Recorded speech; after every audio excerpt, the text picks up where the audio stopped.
How's it going, everyone? Wanted to take a minute tonight.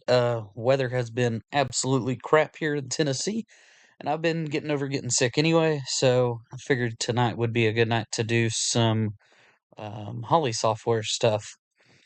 So I helped a gentleman with this the other day, and figured it would be a good thing to make a quick video on, and that's about doing reverse lights when you're using a stock shifter.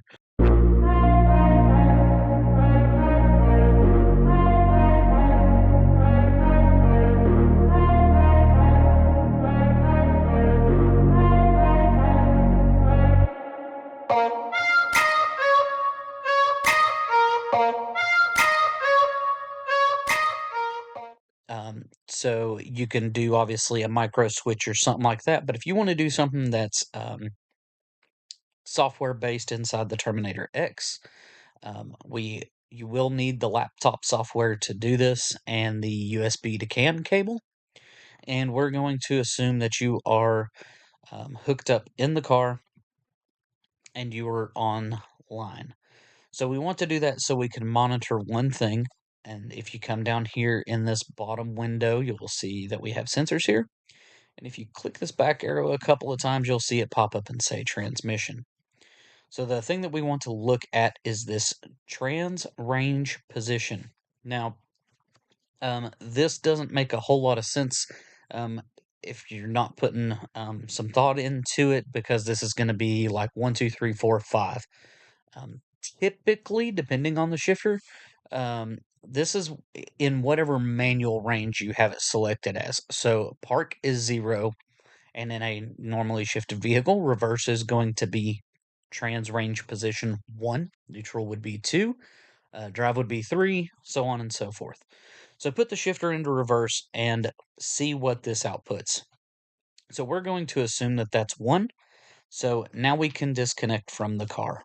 Now we're going to need to add an additional I/O.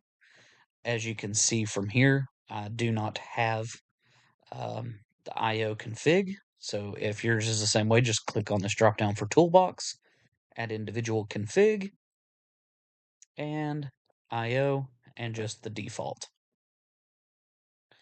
Now we get this little icon. So we will go to this, and this is our input output ICF, and we're going to create a new output. We're going to name this reverse lights and click enable. I'm going to leave this as ground, but on the Terminator X, you get a PWM negative, ground, and that's your only two options. So we are going to trigger a relay. You can find out either you could wire in your own relay or find out where your stock one is and wire it in using this method as well. So we're going to go to configure, and we are going to change this sensor input triggers. And I want to put 2 of these on here. So this output will activate, and we're going to change this to all. So if you have done any bit of coding at all in the past, the easy way to read this, at least for me, is we've got 2 switched inputs, and all of these are going to, the sensor inputs will activate, the switched output will enable. So if it's all, it means that if this condition and this condition are met, if you had this on single, if one of these was met, it would activate our output. Okay, so we are going to select from this drop down that trans range position, and we're going to have it above 0. So we can leave this one alone, and we're going to do trans range position again, and we're going to put that below 2. So that only leaves us the option of number 1. So anytime the gear selector goes into position number 1, which in our case is reverse, it's going to activate this output. So now that we have that configured, we can go here to the pin map, and you will see view outputs. We can click there, and looky there, there's our reverse lights. So we will drag and drop this on our available output here, which is output number 4.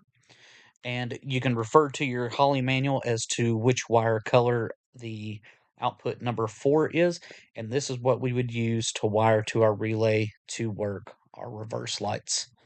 So hopefully that answers that for you. If I didn't do a good enough job of explaining it, just let me know and we will dive back into this. But hopefully that gets you all figured out on how to do reverse lights quick and easy.